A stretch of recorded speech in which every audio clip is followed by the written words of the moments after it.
안녕하세요. 검신사랑입니다. 오늘도 흥미진진한 부동산 카페에 들어왔습니다. 첫 번째 글을 보겠습니다. 오늘은 김검시대에 들어왔습니다. 예타 면제 5호선 조기 착공. 이게 김검시대의 그 첫 번째 화면입니다. GTX-D 5호선 게시판. 서울 5호선 연장의 현실, 예타 통과될까? 이런 글입니다. 아이수도권 아이뱅크님께서 올려주셨습니다. 좋은 정보 감사드립니다. 지난 8월에도 글을 올렸지만 5호선 연장의 문제는 예측 수요 대비 노선이 길기 때문에 건설비 플러스 운영 경비가 커서 경제성이 좋지 않은 노선입니다. 그래서 4차 국가철도망 계획에서도 빠졌다가 우여곡절 끝에 추가 검토 사업으로 반영됐던 것이죠. 오늘 MTN 기사에 나왔듯이 B씨가 0.4라는 충격적인 숫자가 사실이 된다면 예타 통과를 낙관적으로 기대할 수 없다는 얘기나 똑같습니다. 안타까운 일입니다. 이 정도라면 노선 일부 조정하거나 정거장 조정해서 해결될 일 아니죠. 아래의 내용은 8월에 올렸던 내용 중에서 경제성에 관한 내용 위주로 다시 가져왔으니 관심 있는 분들은 읽어보시기 바랍니다. 5호선 연장은 본래 경제성이 좋지 않은 노선임. 1. 수도권 서부권역에는 검단 신도시, 한강 신도시 두 곳 외에 주요 도심이라고 할 곳이 없음. 2. 서울로 연결되는 김포 관문은 도시폭이 3-4km 정도의 보틀넥 구조인데 이곳에 김포 인구의 65% 이상이 거주함. 이 지역은 김포 골드라인 장기에서 김포공항까지 22분 소요. 경전철이 단독으로 운행 중에 있음. 수요는 한정돼 있으며 경쟁 노선인 김포 골드라인으로 인해 5호선 연장의 수요가 더 부족한 것임. 또한 5호선 연장은 25.8km로 대규모 노선으로 건설비 플러스 운영 경비가 대규모 투입됨에 따라 경제성 BC가 낮은 것임. 정거장 몇 개 줄인다고 해결될 일 아니며 운영 경비를 대폭 줄일 수 있는 아이디어가 필요함. 경제성이 너무 낮아서 제4차 국가철도망 계획의 4월 발표 자료에서 제외됐던 노선임. 2021년 4월 22일 한국교통연구원이 발표했던 제4차 국가철도망 계획의 추가 검토 사업에선 빠져 있었음. 김포 시민들의 촛불 시위 등을 통해 5호선 연장 반영 요청. 그 결과 2021년 7월 5일 추가 검토 사업으로 힘겹게 반영됨. 추진 조건, 노선 계획 및 차량 규제 등 관련 시설에 대한 지자체 간 합의 시 타당성 분석을 거쳐 추진. 2021년 4월 22일 공청회 발표 자료, 발표 한국교통연구원 제4차 국가철도망 구축계획 수립 연구. 여기에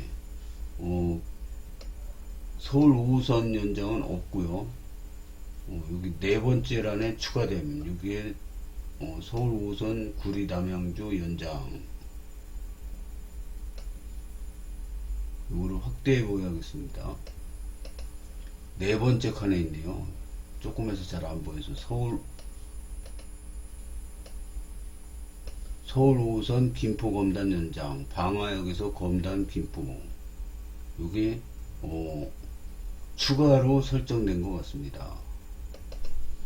현 노선 계획의 예측 수요 약 11.4만 명,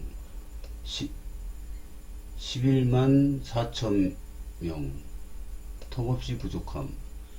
두량짜리 김포 골드라인 경전철 수요 24년 기준 일평균 9만 3천 명, 나무위키 참조. 8량짜리 5호선 연장 중전철 예측 수요 일평균 11만 4천, 골드라인의 1.2배, 대광의 자료 참조.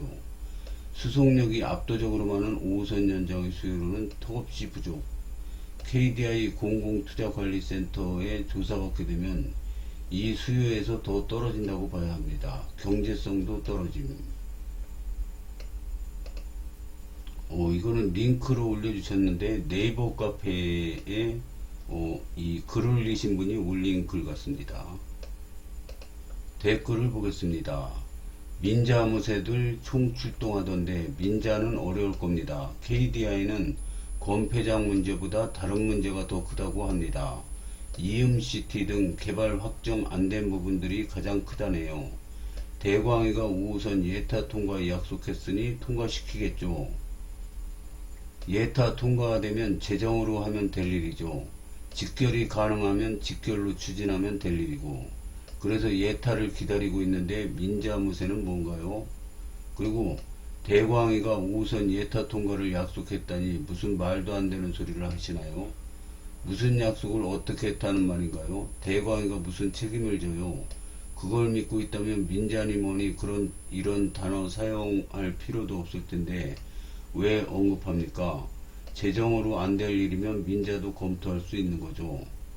원안에 문제가 생길 경우를 대비해서 대안을 염두에 두는 것이지 한쪽만 쳐다볼 수 없잖아요. 민자무새는 아름집 민자 추진위들을 표현한 겁니다. 제가 통화했어요.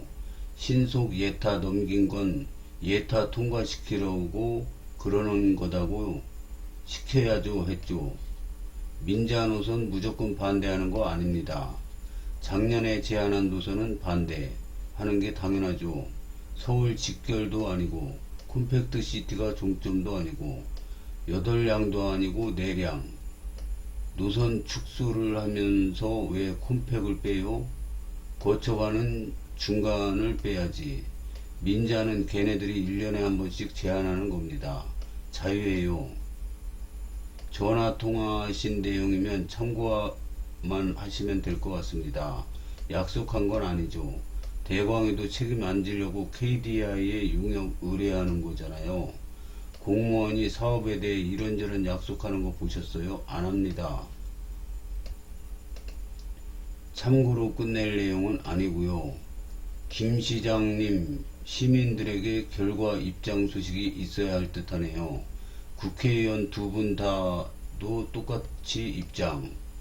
동의합니다. 이제는 말씀해 주셔도 될 시기인데요. 민자가 절대 불가능한 이유는요.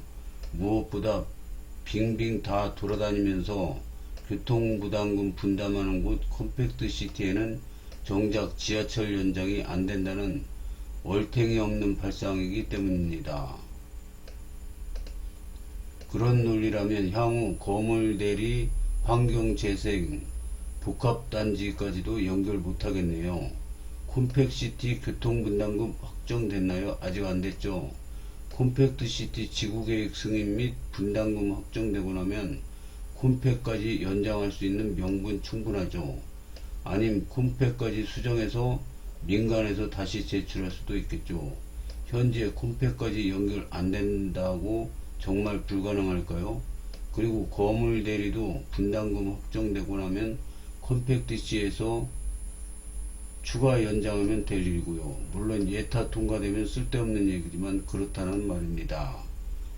민자는 김포시 동의와 김포시장 추천서 있어야 검토 올릴 수 있는데 없으면 그냥 반려돼요.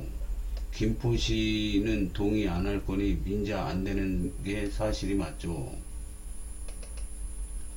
컴팩트시티 교통분담금을 부정하면서 여태 5호선 재원 마련에 대해 논한 겁니까?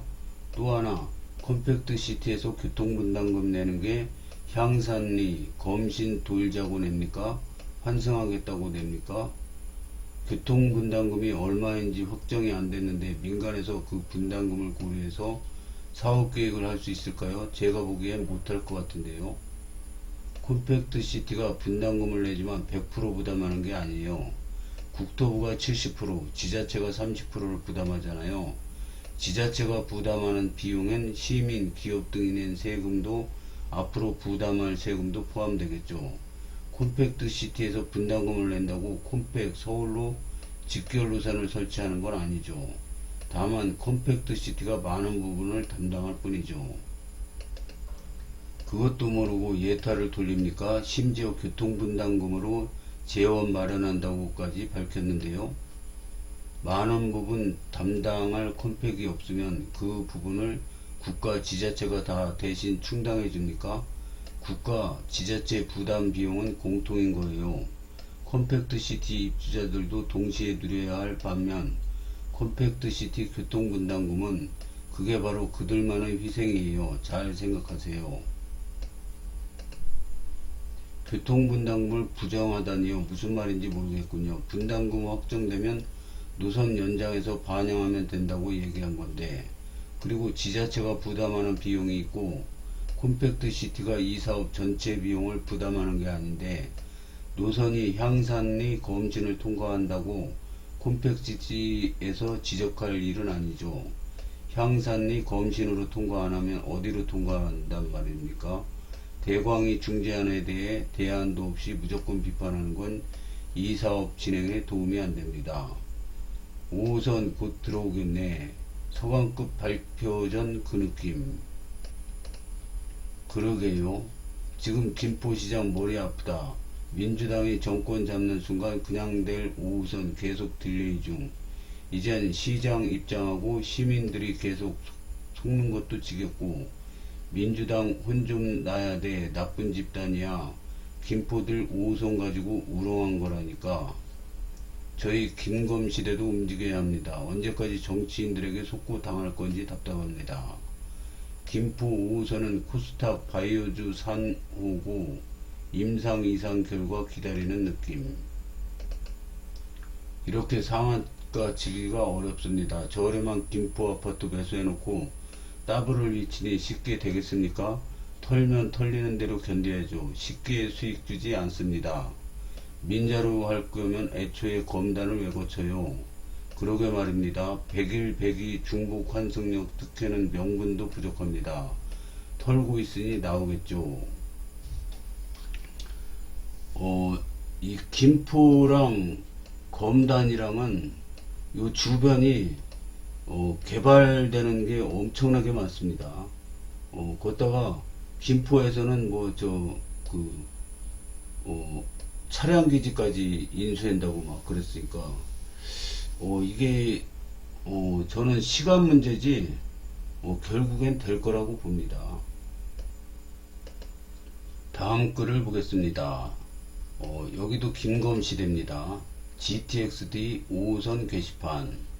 행님들 너무 우울해하시는 것 같아서 간단한 현 진행 상황 팩트 체크요.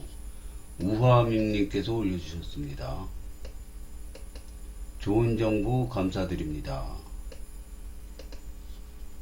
저도 생업이 있어서 요 며칠간 오지는 못했는데, 사실 오늘은 곧 발표 예정인 제5차 국가철도망 구축 계획, 모든 철도인들의 축제 중에 축제입니다요. 5차 고시에 들어갈 예정인 혹은 가능한 김포 검단 철도 노선들을 정리하려고 왔는데, 아니 이게 웬일 왔더니 추상집 분위기네요. 자자 빠르게 팩트부터 가봅시다요. 해당 뉴스 기사에 나온 5호선 김포 검단 연장한 BC값은 0.4. 흠이 이게 뭐임? 이건 뭐 딱 보면 뭐래도 안 될 것 같네요. 네, 아니고요. 1차까지 점검한 거예요. 지금 KDI 예비타당성 조사 수행을 위한 일반 지침을 보면요, 1차에서 다루는 내용은 수요 추정, 비용 산정, 경제성 분석 결과 검토입니다. 쉽게 말해서 경제성만 보는 거예요. 분담금 안 들어갑니다요. 그럼 2차에서는 뭘 하냐? 기존 1차에서 나온 경제성을 토대로 여기에 경제성 플러스 재원 조달 가능성을 보는 거예요. 재원 조달 가능성은 분담금 플러스 건폐장 수익. 아직 1차까지 끝난 예타 심사 BC값이 0.4대라는 거는요, 건폐장 플러스 분담금이 안 잡힌 순수 BC값이다 이 얘기라고요. 자자, 제가 예전부터 연말에 결과가 나올 거라고 말씀드렸죠. 학창시절을 생각하면 서강급 이런 애들은 모범생들이에요. 알아서 공부하고 잘만 대학 갑니다. 근데 5호선, 인천 2호선 이런 친구들은 문제아란 말입니다. 누군가 옆에서 보완을 해주고 돌봐주지 않으면 대학 못 가요. 이런 문제아들을 KDI에서 모아서 일반적으로 12월 거의 막바지에 한 번에 발표를 합니다. 최근 기조를 보면 거의 12월 26일, 31일 이때 마지막 재정평가위원회가 열리고요. 정시에 대학 못 간 문제아 친구들은 이때 대부분 결정이 납니다. 추가 합격이라고 치자고요. 저는 예전부터 말했지만 5호선은 올해 연말에 통과가 될 거라고 예상을 하고요. 물론 조건부 통과로요. BC값 대충 예상을 하면 0.4 경제성 플러스 0.2 건폐장 플러스 0.3 분담금 대략 이 정도가 아닐까 기대합니다. 물론 이건 팩트는 아니고 내피셜 맞고요. 다만 확실하게 말씀드리고 싶은 건 정말로 5호선 최종이 0.4 이런 터무니없는 BC값이었음. 1차 끝나고 2차로 바로 넘어갔어요. 시간 안 끌고 바로 광탈 처리합니다. 바로 넘어가지 않고 자료도 받고 보완할 시간을 주는 것은 최종 결과를 두고 다툴 여지가 있다는 소리예요. 보통 이런 경우 확률은 반반으로 보는 게 합리적이고요. 너무 큰 기대도 그렇다고 너무 큰 낙담도 하면 안 된다 이 말씀이에요. 글 쓴 김에 밑에 글들 보니 민자 행님들 또 출마를 하셨는데 이건 사실 코스예요. 고시에 들어간 노선이 예타에 들어가고 중간에 뭔가 틀어지거나 탈락하면 어김없이 나오는 민자 제한 노선이에요. 오마카세 보면 코스대로 딱딱 정해서 나오잖아요. 근데 민투심 즉 민자 투심 투자심사 절대 만만한 게 아닙니다. 어떻게 보면 예타보다 더 힘든 게 민투심이고요. 한번 잘못 들어가면 시간 블랙홀로 만들어 버립니다. 이건 탈락하면 나올 얘기니 여기까지만 하고 제가 하고 싶은 얘기는 민자 행님들 우리 최소한의 상도인은 지키자 이 얘기입니다. 아직 예타 결과 안 나왔고요. 결과 나오고 나서 얼마든지 논의해도 문제없다. 다만 요 시기는 우리 상도일을 지키자 이 말씀. 댓글을 보겠습니다. 이걸로 이쁘게 간략히 정리해 주셔서 감사합니다. 댓글로도 계속 얘기 중인데 1차 점검회의에서 나온 걸 민자노선 기산했던 언론사가 기산한 거군요. 예타 탈락이었으면 6월에 탈락이었죠. 간결하고 이해가 편하네요. 그래서 언제 예타 발표하는 건가요? 그건 아무도 몰라요. 행님 다들 예상만 하는 거지. 지금 자료가 KDR로 넘어간 거면 KD 형님들도 모를 겁니다. 검토 기간이 좀 걸린다 합니다. 모범생 문제아 비유가 찰떡이네요. 간단 명료한 설명이네요. 잘 읽고 갑니다. 상도이 좋은 글과 인사이트입니다. 너무 이해하기 쉽게 잘 정리해 주셔서 감사합니다. 저는 사실 그대로만 알려드리는 겁니다. 제가 본문위에 적은 내용은요. KDI 예비 타당성 조사 수행을 위한 일반 지침이나 국토부 대강의 예타 보고서 예시에 다 나온 내용들이에요. 검색만 해도 알 수 있다고요. 선동은 지금 형님이 하시잖아요. 우하인님 글이 간략히 잘 정리해 주신 겁니다. 내 동생 이뻐해 주세요. 동상이 이해하시게 우리 정모 한번 어떻나? 우리 정모 한번 어떻나? 팩트는 인천 2호선 사타 1.02 5호선 사타 0.89 우하민님 글이 무리가 없어 보이던데 저만 그런 건가요? 하지만 김포는 오늘만큼은 좋은 상황은 아닌 듯 합니다. 제가 슬쩍 보니까요, 5호선 관련 긍정적인 얘기들을 하면 많이 힘들어 하시는 행님들이 계시더라고요. 그리고 이분들 특징이 인천 2호선 무조건 되어야 한다, 이렇게 들어듣고요. 근데 핀트를 잘못 잡으신 게, 저는 5호선, 2호선 전부 들어와야 한다고 항상 주장하는 입장입니다. 날이 너무 서신 건 이해를 하는데 제가 좀 그렇네요. 전 동의합니다. 아주 간략히 핵심만 정리하셨어요. 내 동생 이뻐라. 댓글이 너무 많아가지고 중간에 생략을 좀 했습니다. 건폐장, 콤팩 다 합쳐서 0.9라고 하더라고요. 나머지 0.1 올리려고 혈안이라고 합니다. 일부 몇 분 회원분이 댓글을 못 다실 정도로 정리 잘해서 올리셨네요. 다들 누군지 아실 겁니다. 앞으로도 좋은 정보 계속 올려주세요. 5호선 추석 전으로 꼭 발표하길 바랍니다. 5호선 발표가 늦어지는데도 풍무동, 장기동 아파트 매매는 계속 상승 중이고 매매 건수도 활발합니다. 이 상태로 조금씩 계속 잘 가길 빕니다. 정리글 감사합니다. 1차 점검회의 수치에 건폐장 이전과 콤팩트시티 수요가 안 들어가 있다고 보는 것이 확실한가요? 정책성 등의 추가 수치가 2차 점검회의에 논의되는 것은 파악이 가능한데 말씀처럼 건폐장 이전과 콤팩트시티 분담금에 대한 내용이 들어 있었을지 아닐지에 대한 정확한 정보는 확인이 어려워서요. 이거 오늘 글 내용을 보면 이게 예타 결과는 빨리 나오는 거는 좀 힘들 것 같고요. 연말까지 기다려봐야 할 듯 합니다. 오늘도 시청해 주셔서 감사합니다.